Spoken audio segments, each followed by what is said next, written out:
Well, I thought we'd get into your story a little bit, being that this is our first time working together. You know, you grew up, you know, pretty unique, pretty interesting, man. So I just like to kind of get into everything, man. And just, I got a lot of viewers, you know, that tune into the drill scene because I interview a lot of dudes out of Chicago. So, you know what I'm saying? I got a lot of dudes that might not have heard of you, you know, and I'd like to, you know, kind of introduce them to you a little bit, man. No, So, for sure. you know, if you could tell them a little bit about yourself and growing up and, you know what I'm saying, everything. I mean, I was adopted at 7 days old to a black family, a mother.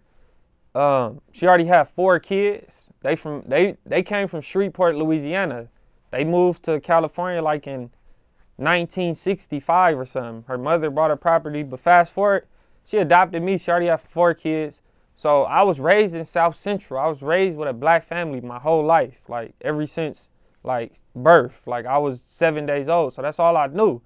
So I mean, I've been in LA my whole life, like not LA County, like LA, like South Central my whole life.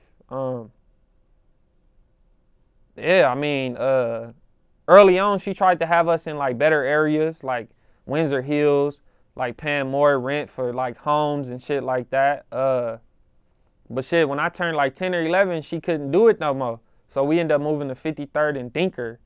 And that's where I jumped off the porch at 11 and a half, 12 years old.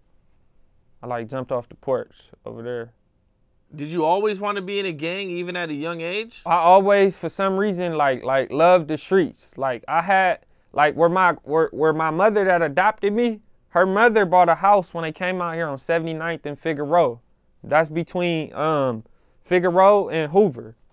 So that's in the heart of South Central. And you know, we used to go over there like every weekend.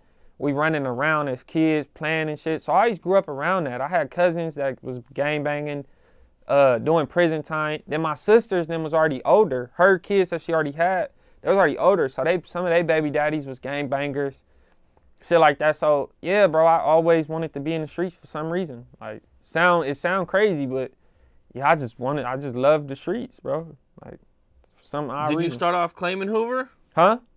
Did you start off claiming Hoover? Yeah, I was claiming Hoover before I was even living on 79th fully. I mean, before I was even like by me being the only white kid, my mother, they went over there in 65. So they was over there before gangbanging even took off. So they pretty much knew all the first generation, all the people that pretty much started that shit. So me growing up over there, I already knew all the old people, all the OGs. So yeah, like 12, 11, I started claiming that shit. I wasn't even from Hoover.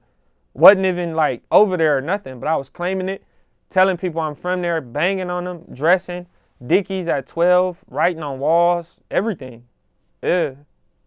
You said you had family and a lot of people who were, you know, in the streets at the time, you know, seeing them go in and out of jail or, you know what I'm saying, seeing people go through their struggles or getting shot or all this, none of that deterred you from the streets? No, I was young. I was young, but this is how I was brought up. Like, I'm around them. They partying every day. Like, it's liquor. They smoking around us.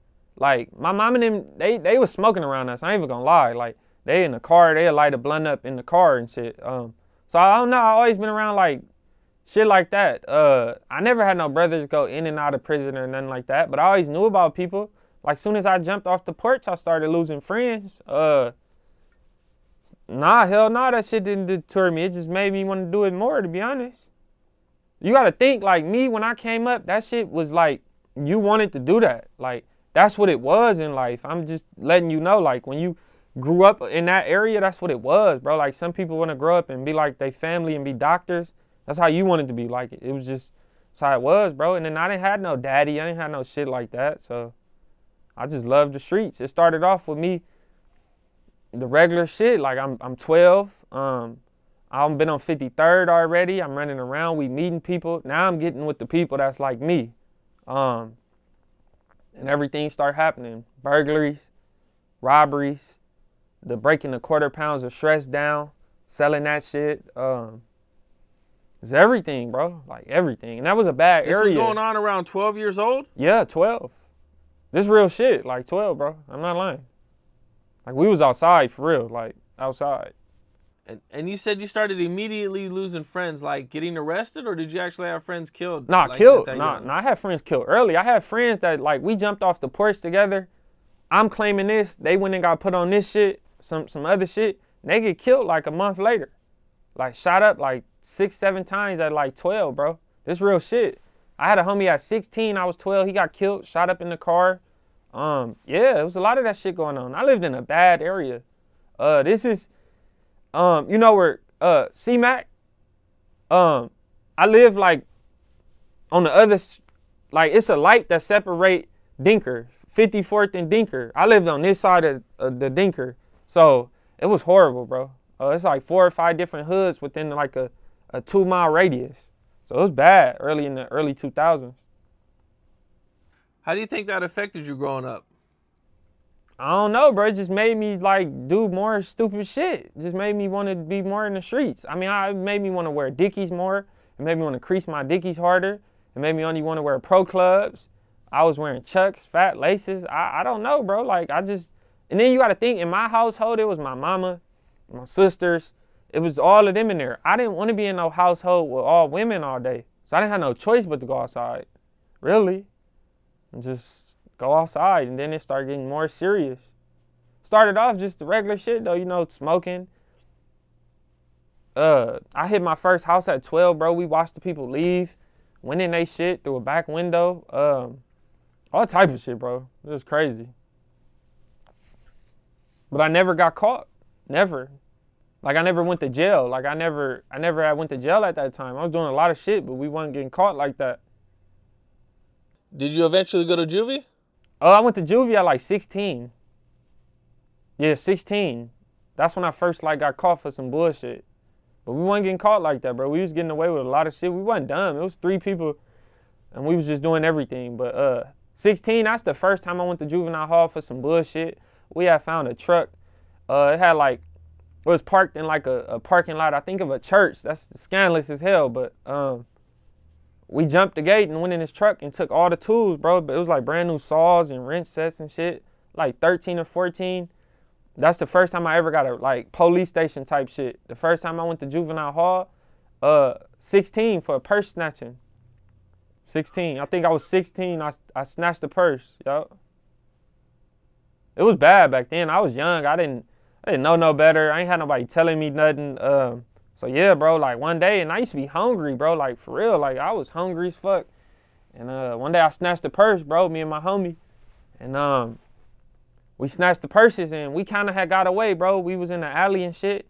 And it was a helicopter out, but the helicopter was probably like 10 streets down. And we like, shit, it ain't on us. That shit probably for somebody else because it was so far down. But we was stupid then. We didn't even know that it was playing games with us. We came from under the little bushes we was hiding under. And we got like 2 blocks down and they blurped us, came from everywhere. So I went to juvenile hall for that shit. Couldn't run, but I got a DA reject for that shit. Oh, okay. So you never even, so you didn't really have to do no time, or it's not a conviction or nothing? Nah, that was like 2 days in juvenile, probably like 2 or 3 days in juvenile hall. Right before court, they came to the unit and said I got a DA reject. Cause they really had none, bro. They didn't catch me with nothing. Like I didn't get caught with the purse. I think one of the people said they don't know if I actually was the one that snatched it. Like, so yeah, I mean, they knew I was there. They knew I had something to do with it, but they couldn't really prove it, really.